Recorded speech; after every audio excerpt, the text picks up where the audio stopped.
Hello everyone and welcome to Quantum Universum. Today I'm answering the many questions I've received about Vedic astrology. I've divided these questions into two categories. The first deals with the discipline itself, while the second is more emotional as they stem from people's intimate reactions to so-called predictions. Let's start with the first category. But before we dive in, make sure to subscribe to the channel and turn on notifications so you don't miss the upcoming videos on personal growth and spiritual well-being. The question I receive most often is, what is the difference between Vedic astrology and Western astrology? The main difference is the use of the sidereal zodiac in Vedic astrology, which takes into account the actual positions of the stars compared to the tropical zodiac used in Western astrology. Additionally, Vedic astrology focuses more on karma and reincarnation, while Western astrology tends to focus on psychology and personality. You can find a section called Vedic Astrology on the channel's playlist, where I explain this topic in more detail, so feel free to check those videos out. Another question: why do some astrologers use the three distant planets, Uranus, Neptune, and Pluto, while others stick to the 7 main planets? The difference in using distant planets, Uranus, Neptune, and Pluto, versus the 7 traditional planets, Sun, Moon, Mercury, Venus, Mars, Jupiter, and Saturn, depends on the astrological approach and philosophy adopted. Vedic astrology is based on ancient texts that only mention the 7 planets visible to the naked eye. Since Uranus, Neptune, and Pluto were discovered in modern times, they are not included in classical Vedic traditions. Many who strictly follow this tradition prefer not to use them, believing that the 7 main planets, along with the lunar nodes, Rahu and Ketu, are sufficient. Another question: what are the dashas and how do they influence life? Dashas are planetary periods that indicate when various planets exert their influence on a person's life. These periods last for several years, and each planet, during its dasha, brings specific results based on its position in the natal chart. Each major dasha is further divided into sub-periods, called antar-dasha or bhukti, reflecting the combined influence of the planet ruling the main dasha and another planet. And then, what is the Atmakaraka? The Atmakaraka is the planet that represents a person's soul.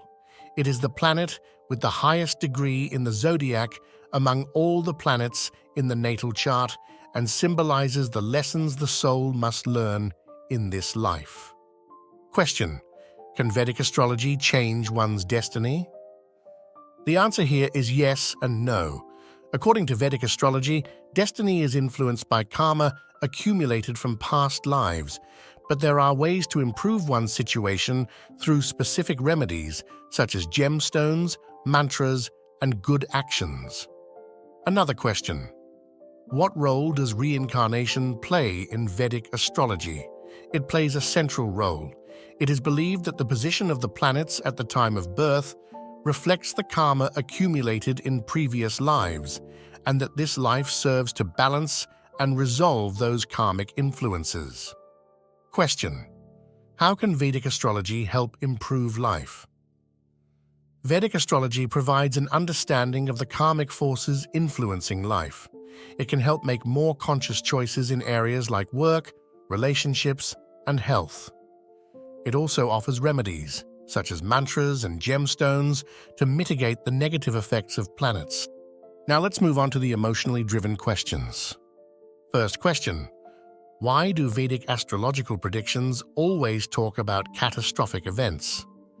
Vedic astrological predictions mentioning catastrophic or dramatic events are related to the nature of major planetary transits, especially those of slow-moving planets like Saturn, Rahu, Ketu, Uranus, Neptune, and Pluto. These planets, when in unfavorable positions or forming aspects with other significant planets, tend to signal major changes, crises, or large-scale transformations. It's important to note that not all predictions are negative. Vedic astrology also accounts for periods of prosperity, peace, and growth. And now, an observation.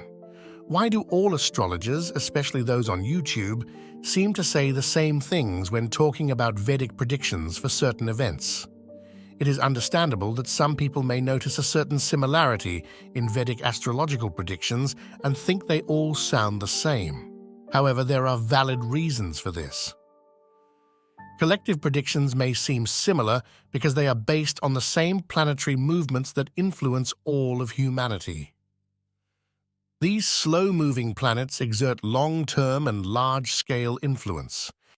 To conclude this long video, I hope I've provided clarity regarding the most frequent questions asked.